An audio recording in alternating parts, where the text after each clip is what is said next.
Guys, ഞാൻ പറയാൻ പോണത് എനിക്ക് ബസ്സിലുണ്ടായ ഒരു ഭയങ്കര നെഗറ്റീവായിട്ടുള്ളൊരു കാര്യമാണ് ഞാൻ പറയാൻ പോണത്. ഞാൻ കോട്ടയത്ത് നിന്ന് ഇൻറ്റേൺഷിപ്പ് കഴിഞ്ഞിട്ട് ലാസ്റ്റ് ഡേ ആയിരുന്നു. അത് കഴിഞ്ഞിട്ട് ഞാൻ ബസ്സിൽ സാധാരണ വന്ന ബസ്സിലല്ല ഞാൻ വന്നത്.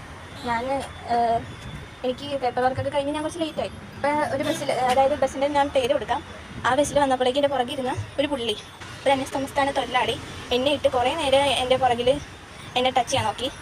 ഞാൻ ആദ്യമേ അടുത്ത് ചുമ്മാതെ ആയിരിക്കുമെന്ന്, പിന്നെയാണ് അത് റിയലാണെന്ന് ഞാൻ മനസ്സിലാക്കിയത്. എനിക്ക് എങ്ങനെ റെസ്പോണ്ട് ചെയ്യണമെന്ന് അറിയില്ലായിരുന്നു. പക്ഷേ ഞാൻ എങ്ങനെയും ഞാൻ ഒച്ച വെച്ച് ഞാൻ ബാക്കിയുള്ളവരെ അറിയിക്കണമെന്ന് എനിക്കുണ്ടായിരുന്നു. ഞാൻ ദേഷ്യപ്പെട്ട് നോക്കിയപ്പോൾ ആ ചേച്ചിക്ക് എന്തിൻ്റെ പ്രശ്നമാണെന്ന് അറിഞ്ഞൂടാ. ഒരിക്കലും ഒരാളെ സപ്പോർട്ട് ചെയ്തില്ലേലും കുഴപ്പമില്ല, ഇങ്ങനെ നെഗറ്റീവ് അടിച്ച് ഒരാളുടെ മാനസികാവസ്ഥ ചീത്താക്കരുത്. ആ പുള്ളിക്കാരി പറഞ്ഞ് കൈ കൊണ്ടൊന്നും തോണ്ടിയില്ലെന്ന്. ഞാൻ ഒന്നും വേണ്ടിയില്ല, ജസ്റ്റ് ഞാൻ നോക്കിയതേ ഉള്ളൂ. അപ്പോഴാണ് ഈ പുള്ളിക്കാരി ഇങ്ങനെ പറഞ്ഞത്. എനിക്ക് വളരെയധികം നെഗറ്റീവായി പോയി. ഞാൻ കിടന്ന് കരയാൻ തുടങ്ങി. ബാക്കിയുള്ളവരൊക്കെ എന്താണ് ആ പുള്ളിക്കാരനെ നോക്കി ഓരോന്നൊക്കെ പറയുകയും ചെയ്തെങ്കിലും പുള്ളിക്കാരൻ ഇങ്ങനെ കണ്ണടച്ചിരിക്കുക. ഞാൻ വീഡിയോ എടുക്കാം, കണ്ണടച്ചിങ്ങനെ ഇരിക്കുക. എനിക്ക് എന്ത് ചെയ്യണമെന്ന് അറിയില്ല. എൻ്റെ വീട്ടിൽ വിളിച്ചറിഞ്ഞാൽ എന്താകുമെന്ന് എനിക്ക് അറിഞ്ഞൂടാ. ഞാൻ എൻ്റെ അങ്കിളെ വിളിച്ചറിഞ്ഞു. അങ്കിള് എന്താ ഈ കണ്ടക്ടറായിട്ടിനോട് സംസാരിച്ചു. ഇൻറ്റേൺഷിപ്പ് കഴിഞ്ഞിട്ട് ഭയങ്കര സന്തോഷത്തോടെ ഇറങ്ങിയത് ഞാൻ അവിടെ നിന്ന്. എൻ്റെ സിറ്റുവേഷൻ ഫുള്ള്, ഞാൻ സാധാരണ ബസ്സിൽ കിടന്ന് ഉറങ്ങിയവരാണ്. എനിക്ക് ഇത്രയും സങ്കടം വരുത്തി ഞാൻ അവിടെ നിന്ന് ചേർത്തല പകുതി വരെ ഞാൻ കരഞ്ഞുകൊണ്ടിരിക്കുകയാണ്. അവർ എൻ്റെ അടുത്തിരുന്ന ഒരു നല്ലൊരു മാം, അത് പ്രിൻസിപ്പളാണ്, കോട്ടയത്തെ ഏതൊരു സ്കൂളിലാണ്. ആ മാമും പിന്നെ കണ്ടക്ടറായിട്ടും വളരെ സപ്പോർട്ടീവായിട്ട് സംസാരിച്ചാണ് ഞാൻ നോക്കിയത്. എന്തൊക്കെ വന്നാലും ഈ പുള്ളീനെ എല്ലാവരും നോട്ട് ചെയ്ത് വെച്ചേക്കണം. വേറൊരു കാര്യം എന്താണെന്ന് വെച്ചാൽ, പുള്ളി ചേർത്തലയ്ക്കാണ് ടിക്കറ്റ് എടുത്തിരുന്നത്. ഈ സംഭവം ഭയങ്കര ഒരുവിധം എല്ലാവരും അറിഞ്ഞു കഴിഞ്ഞ് ഞാൻ എൻ്റെ അങ്കിളിനെ വിളിച്ചു. അത് കഴിഞ്ഞപ്പോൾ പുള്ളി അടുത്ത സ്റ്റോപ്പിൽ ഇറങ്ങിപ്പോയി.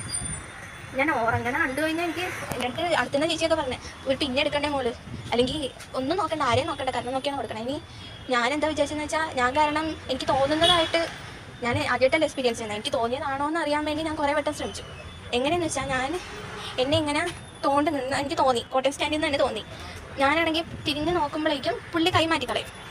അതെനിക്ക് അപ്പം ഞാനോ അറിയില്ല, എനിക്ക് തോന്നിയതായിരിക്കും എന്ന് വിചാരിച്ചു.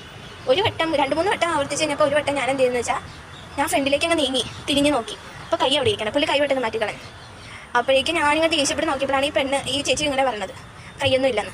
പക്ഷേ തൊട്ടടുത്തുന്ന ചേട്ടൻ നന്നായിട്ട് സപ്പോർട്ട് ചെയ്തു. പുള്ളി കുറേ നേരമായി കൊച്ചിനെ തോണ്ടണത് ഞാൻ കാണുന്നുണ്ട്. നമുക്കൊരു പരാതിയില്ലാതെ ആ ചേട്ടൻ ഒന്നും പറഞ്ഞിട്ട് കാര്യമില്ലല്ലോ. ആ ചേട്ടൻ എൻ്റെ നല്ല മനസ്സിന് അങ്ങനെ എന്നോട് പറഞ്ഞു, എന്നെ പറ്റി പറഞ്ഞു. അല്ലെങ്കിൽ ഞാൻ നെഗറ്റീവായിട്ട് അവിടെ ചിത്രീകരിക്കപ്പെട്ടേനെ. പിന്നെ ആദ്യം തൊട്ടേ എനിക്ക് അടിക്കണമെന്നുണ്ടായിരുന്നു. പക്ഷേ ആ ഒരു ചേച്ചി എന്നെ വളരെ നെഗറ്റീവായിട്ടാണ് എന്നെ ഇൻഫ്ലുവൻസ് ചെയ്തത്. അങ്ങനെ ഒരു സിറ്റുവേഷനിൽ പറയരുതായിരുന്നു. ആ ചേച്ചി കാണുന്നുണ്ടെങ്കിൽ ഒന്ന് ഒരിക്കലും സപ്പോർട്ട് ചെയ്തില്ലെങ്കിലും ഇങ്ങനെ ഒരാളെ കുറ്റക്കാരി ആക്കുന്ന രീതിക്ക് പറയരുത്. ഉറങ്ങുന്നതിന് അടിച്ച് കുറേ എണ്ണം ഇരിക്കും. ഈ പുള്ളി എന്താ ചെയ്തതെന്ന് വെച്ചാൽ, ബാഗ് കൈയുടെ മുകളിൽ വെച്ചു, എന്നിട്ട് ആ കൈ ബാഗിൻ്റെ അടിയിൽ കൂടെ വെച്ചിട്ടാണ് നോണ്ടിക്കൊണ്ടിരുന്നത്. എനിക്ക് എൻ്റെ സിറ്റുവേഷൻ വളരെ മോശമായിരുന്നു. ഞങ്ങളിന്ന് പട്ടി 3 പോലെയായിരുന്നു നോക്കിക്കൊണ്ടിരുന്നത്.